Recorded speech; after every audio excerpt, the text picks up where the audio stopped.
Hello and welcome to the latest episode of Harmonious World. And this time I'm joined by Ashley Slater and Hattie Snooks. Ashley and Hattie are a very new musical collaboration and have some exciting projects in the offing. Ashley hails from Canada, but now resides in the UK. He's an incredible trombonist and singer. He's a voiceover artist. He does all sorts of things. And I'm looking forward to catching up with him on what he's been up to during lockdown and what the future holds. I played with Ashley many years ago in National Youth Jazz Orchestra and also in Loose Tubes. We toured Europe back in the early 1980s. Ashley was the driving force behind Freak Power. You will have heard Freak Power's Turn On, Tune In, Cop Out. But Ashley is so much more than that. It'll be interesting to catch up with him once more and see how life is treating him and what musical projects he's up to. Welcome to Harmonious World. I'm absolutely delighted to be joined this time by my old friend, Ashley Slater and Hattie Snooks. So what I'd like to ask you about is what you're up to musically at the moment, what lockdown's been like for you, what the future holds, you know, everything kind of about what's going on in the musical world of Brighton. Yeah, okay. Well, lockdown was a bit of a surprise for both of us, I think. I mean, obviously it was a surprise to the world, but the way that our lockdown has gone has not been typical, in that we've got a lot out of it and we've been very lucky creatively with it. I got a message from Ash on Twitter and we hadn't spoken in about a decade. About that, yeah. And I don't know, why did you message me? Was it just a random? Well, my muse had left and I needed another muse. So you can't be a writer and not have a muse. Can't be an artist and not have a muse. So I was looking around for muses. And of course, I taught Hattie. I don't know if I ever taught you anything, but you were in my class. Yeah. And at BIM where I was teaching, and she really stuck out as somebody with proper talent, not somebody who was kind of faking it or trying to be something. She just had ability and talent. And you know, that stayed in my head for a decade quite easily. Like you do, you log people who have excellent. Something. Yeah, you know what I mean? Because they're rare. Yeah. So you hang on to that. And yeah, so I guess it was probably July or August last year. So we were just about to head into another lockdown. And as I don't even know what I am, a musician. I'm used to generating my own work because I'm too weird to work with most people, or too good. I'm not sure which of those two it is. It's probably weird. The latter. Yeah, weird. I just thought, I want to make records. I've got this really great little label in Germany called Chin Chin who love me. So I knew I could, propose something, and I did. I sent them a couple of songs that were nothing to do with Hattie, and they were like, yeah, this could be good. And then what happened? I just said, come over and write. And the first thing we wrote was a song called Hazy, which I'll send you a copy of. Thanks. And it just like done, happened. It was all done in like 2-3 hours. Yeah, we wrote two songs in a day, and they were both crackers. And then we did it again the next week. Yeah. And then the next week, and we had 6 tunes in 3 days. And we're like, oh, it's not a fluke. Yeah, exactly. Okay, so Ashley and Hattie have now sent me a copy of Hazy by Queen Mab, and here's an extract from it.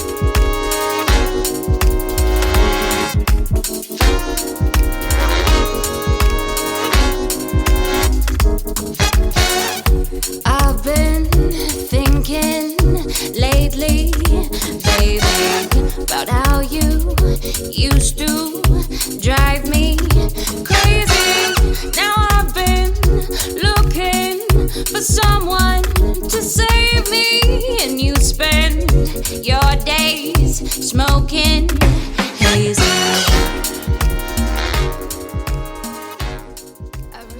So then we kind of started writing together as a kind of duo, and just decided that there was obviously something going on there, and that was it. We sent 4 tunes off to the label and they loved them, and they liked them so much they gave us an advance.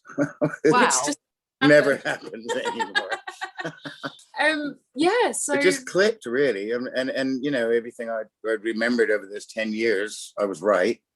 You know, she was bloody talented, and you know, we've become really great friends, and really respect each other's craft.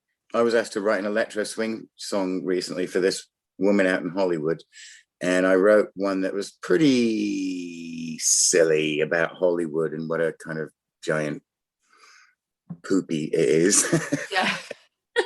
And some of the lyrics were a bit edgy, and then the upshot of it is that we just finished working on it, on the lyrics together, and that's the first time we worked together on lyrics. Because on Hattie's album Queen Mab, she wrote all the words. I mean, I would chuck in one word here and there if I thought it could be a little something. Punchier, yeah. But this is the first time we worked together on lyrics, and it went bloody well. So I'm really happy about that too, because that's tricky. Yeah. You know, there's a lot of ego involved, and that's okay. I mean, ego is not a bad thing if you're using it for something good. And so, you know, here we are, both quite talented, reasonably intelligent, reasonably articulate. So it could have been, but actually it went swimmingly, didn't it? It was really pleasant. Yeah, lovely. And one of the things that I've really enjoyed about our kind of collaboration is that Ashley brings a lot of experience when it comes to the music industry. I am old, yes. I do, but no. I also bring a lot of arthritis. But it's interesting for me because I've done a lot of kind of other things. So I've done a lot of theatre work, and so we've both come from quite creative backgrounds, but I don't know as much about the music industry. But I've managed to build my ego up in other ways. Yeah, right. So it's interesting kind of coming and me feeling like I kind of have to hold my own and be like, no, I do know what I'm doing, but also kind of concede that I don't know what I'm doing. It's an interesting like mix, but what I've loved is that Ashley's kind of given me the space to be assertive within the studio. And actually a lot of producers who have been working for years wouldn't have given essentially a newbie that room. And it's nice that you trust in my musical ear, that you've trusted in my talent, and actually showing me the ropes of a lot of production. And we kind of, although you definitely produced the album, I would label you as a co-producer, and definitely on a few of on most of it, because it was a really collaborative process. Yeah. And you know, I wouldn't. Well, what made me feel good, you know, several times Hattie said, "I love working with you because you listen to me." Yeah. And that made me feel great. And I did. And you know, what you hear when you go through the album is 2 people collaborating on every level. Yeah. You know, and if Hattie had a production idea, I would never think you don't know what you're talking about. I mean, I've worked with producers who are just like, you say, "Can we do this?" And they go, "Oh God, I mean, no, not really." You know, and there's so many like that. Whereas, you know, Hattie says, "Can we do this?" And either I was already halfway through doing it, yeah, or I say, "Yeah, let's give it a go." You know, and if it works, it works. And we both know really quick if it's going to work or not, and that we don't hang on to it just because, "Oh, I had an idea. Oh, you know, it has to be preserved." You know, we always want to serve the songs because that's what our job is, you know, and the music is always there to support the lyrics and the vocal, because the vocal is the most important thing on a song. And of course it is. With that, we've kind of served each other in that, you know, it's really felt like, as you say, it's a proper collaboration. And although we both have ego, it's because we both know what we're doing creatively. Yeah. It's been really We've earned it. Yeah. But earn your ego. But I think it also comes with being nice people. I think it's yeah, that doesn't hurt. It's been a joy to work with each other because it feels like playing. Yeah, totally. So yeah, in terms of lockdown, actually it's been incredible because it's kept us both going through something that could have been really tough. And like we've both had our own individual ups and downs with the way that we felt in our personal situations and circumstances. So this has been a a joy for both of us to have something to come to and to feel listened to, but also have a nice distraction from life. Yeah, Right. exactly. But you know, Hillary, at the beginning you mentioned something about, and Hattie and I were just talking about this earlier, about kind of the effect on our, well, mental health, our well-being. And I noticed recently that I can't remember any names. I mean, this is not unusual, and it's something I've suffered with all my life.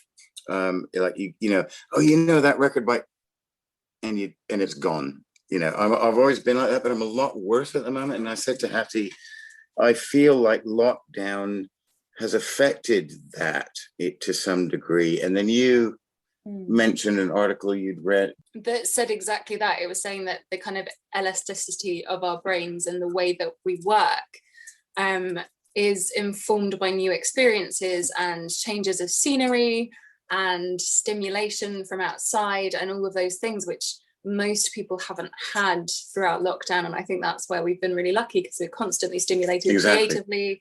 We've had this kind of burgeoning friendship, which has been really nice, and it's given us something to kind of rely on. So it's been a real lifesaver. On a lot of levels.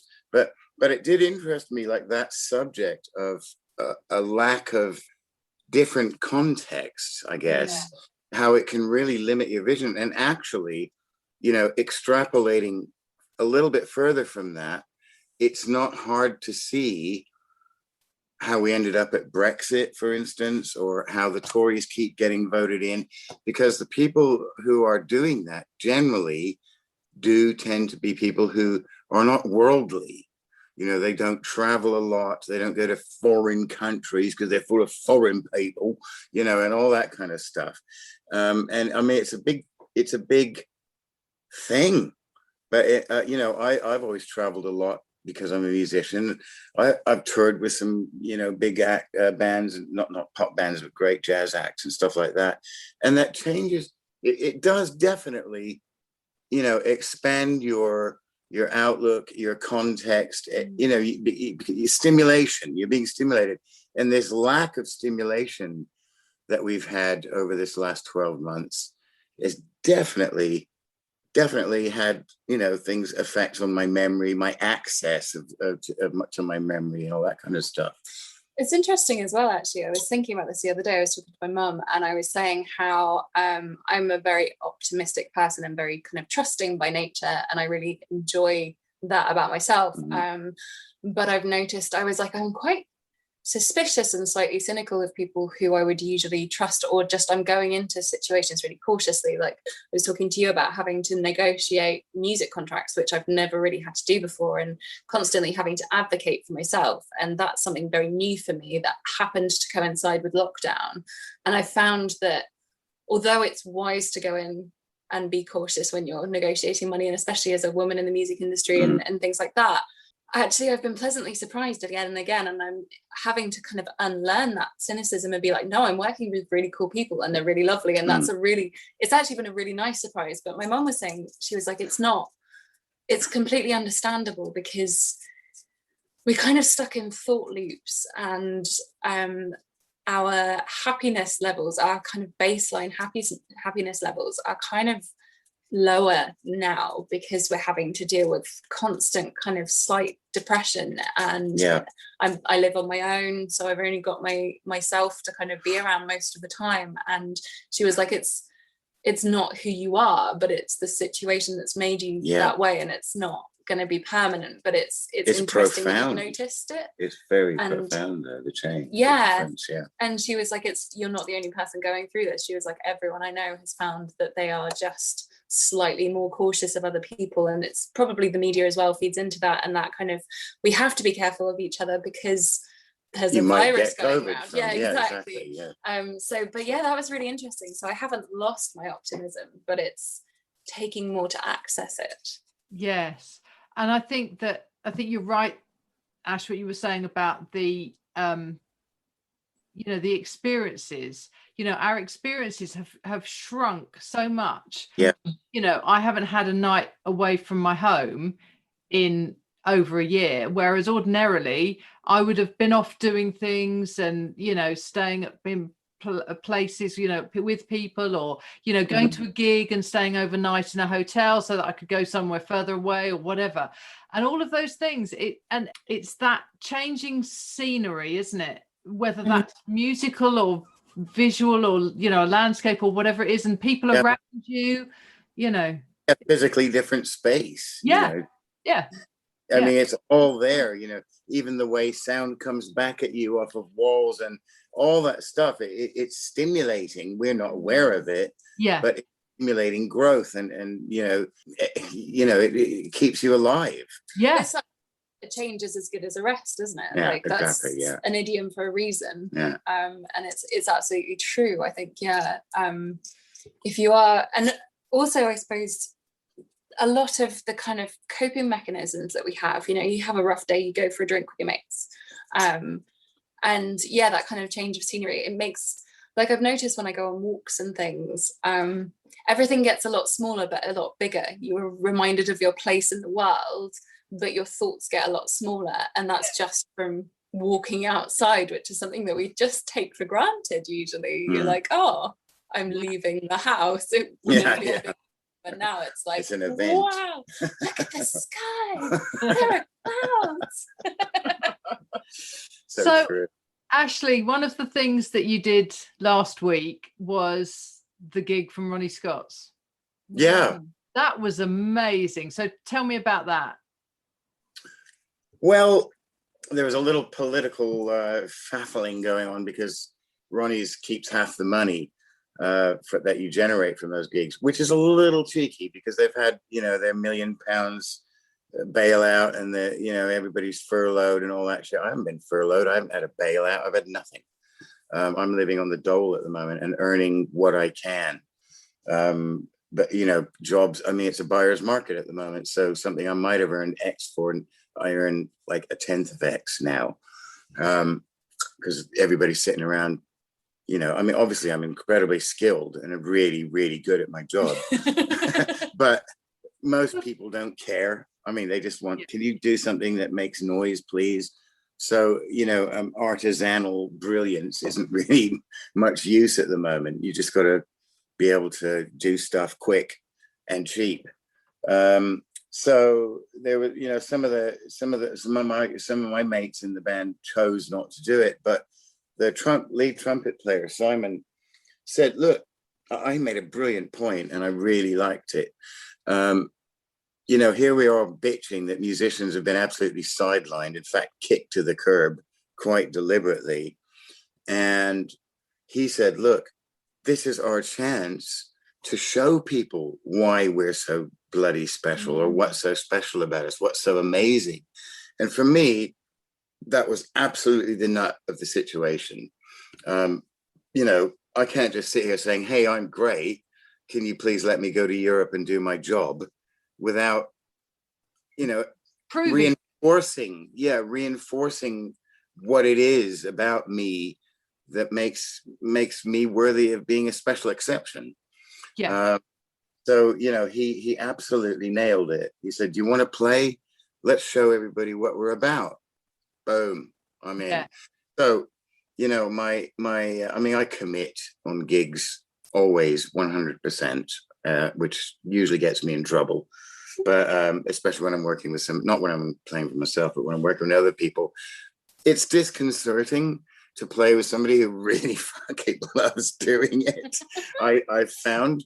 I mean, and there's nothing, you know, fake about me. If I'm dancing, I just have to be doing that. There's no way I'm going to stand there and not enjoy what is my essence, you know, my raison d'être. Yeah. So, and you know, that has stopped me from getting work in more staid situations, but I don't care because I wouldn't have enjoyed it anyway. You know, it's only money. No, and I think, funnily enough, I was talking to, do you know Ernie Watts? Yeah. Right. So I interviewed him a couple of weeks ago, and he was talking about the difference between, and I mean, I can't even believe I had this conversation with him, the difference between Miles Davis and John Coltrane. Right. So John Coltrane was like, he was like you. It was all about just getting in, doing the job, doing the best you possibly can. And he was all about the practicing and the getting it right, and it had to be the right thing.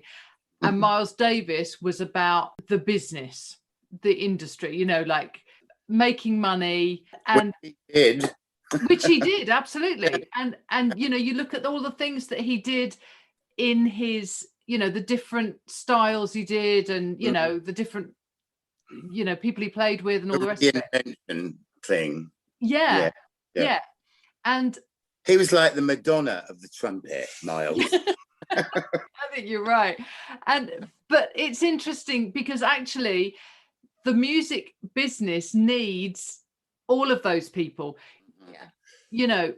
You and Cy Gardner could not be more different emotionally and intellectually, and yet you both are needed in that band, because Cy is the kind of cool trumpeter standing at the back just doing it, and he's a trumpet player, like he's a bull on steroids with great set of chops. That's what you have to be a lead trumpet player. You just have to be a bit of an animal, but which is great. I love that, and he's got that in spades. He really nails it every single time.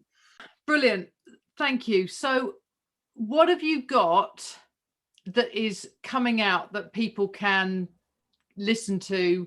Well, Queen Mab, the album, is out kind of March, maybe April, because they don't want to release it during lockdown, because if you're a small act during lockdown, you're gonna just no moment. It's just pointless releasing anything. So they've I like the guys out. They're German guys, so one of them's German, so at the risk of being racist, everything's going to be right. And then I'm doing a bunch of I seem to have re-emerged into the electro swing scene all of a sudden, because another German guy, Wolfgang Lohr, we've worked together over the years, but he suddenly just come to me and said, you're really good at what you do, so let's do a bunch of it. So I did a track called how was it? Smiling, which was great fun to work on, and that's out now. Queen Mab's first single is out now and on Spotify. Stacey's next. That's coming out soon, but Roll with the Punches is already out on Spotify and Apple and on the Chin Chin and Glam Jazz Records websites. And here we have an extract from Roll with the Punches. You gotta roll with the punches, go with the flow, and if things get dirty, then lower the tone. You gotta set your own tempo, let your freak flag fly. If they don't vibe with you, baby, then wave their ass goodbye. Hattie, what else is coming up for you? So for me, I am also a theatre maker. So I'm taking my one woman show to Brighton Fringe again with Sweet Venues. So I debuted it last year, but the Fringe was a kind of autumn season that was a bit smaller because of lockdown regulations. So we did that in October rather than in May. This one's happening in June. And so that will be a 7-day run called The Geek Shall Inherit. And it's a one-woman musical about sci-fi culture and mental health, which is an interesting combination. Yes, because nearly everyone's into sci-fi has mental health issues. They are if you're me. And then that's my own stuff. As I say, that's with Sweet Venues. And then Clapback Club is a 10,000 feminist theatre collective, and we've got a show coming up this year called Retrain, Reuse, Recycle, and it's all about the government's kind offer to retrain as artists, and also we're just looking at kind of women in the workplace in general, and we've been quite involved in the recent vigils for Sarah Everard, and a lot of kind of activism around that, so that's been taking up quite a lot of my time as well. I'm doing some top line writing as well, for other artists. Ashley got me involved with Centric Publishing, and I got a publishing deal. So I got a record deal and a publishing deal in lockdown, which is a bit crazy, really. This man has changed my life. For the better, hopefully. Yeah, definitely. So yeah, doing a lot of tracks with a lot of house producers, which is not something I ever thought I would do, but I'm loving every second. Yeah, it's really, all things considered, I'm lucky I have my son who's 9, so he's challenging in the way that a 9-year-old is. He's living with me, and I thank God every single day for that, because honestly, I don't know what state I'd be in if I didn't have somebody to care for, and look after and love and all that kind of stuff. So that's been a lifesaver for me. Apart from these weird things like not being able to remember stuff and realizing my brain elasticity is absolutely not what it was, it could have been a lot worse. Could have been a lot worse. And I know there must be a lot of people out there who are really, really struggling with all this. We've both been massively lucky. Yeah, I consider myself blessed. I know several people who I'm fairly close to who have really had a tough time. They weren't great before, but lockdown has just smashed it. Yeah. I've seen, I'm watching people melt on Facebook, people you've known for even quite a long time. I've got people on here I've known since, known you since 1979. Crazy, isn't it? I know. And, I'm watching some of them, and then suddenly, the conspiracy shit is kind of blah, blah, blah, and it's just the devil makes work for idle minds, for sure. Yeah, definitely.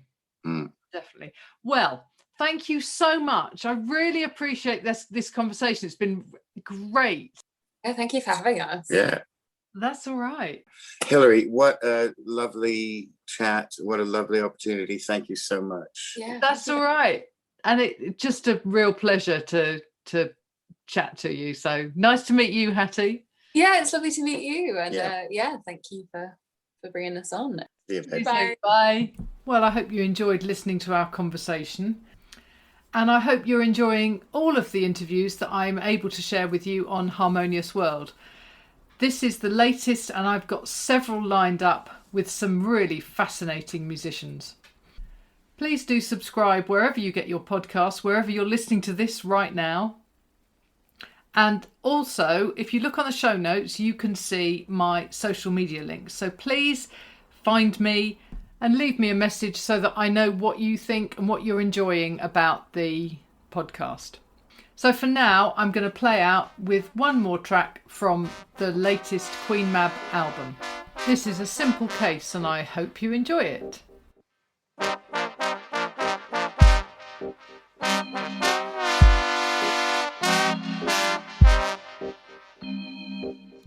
know I said I wasn't jealous. Well, I lied. I guess it's just a point of pride. No hard feelings, no hate, but inside I'm coveting your time. I know I said I didn't love you. Well, I fibbed. It bubbles up inside me, and I need to lift the lid. Infatuation, ain't it? I'm coveting that shit.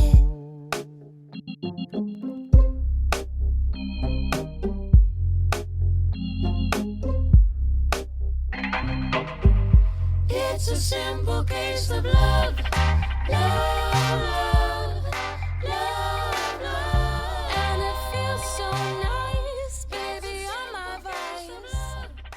Love, love, love,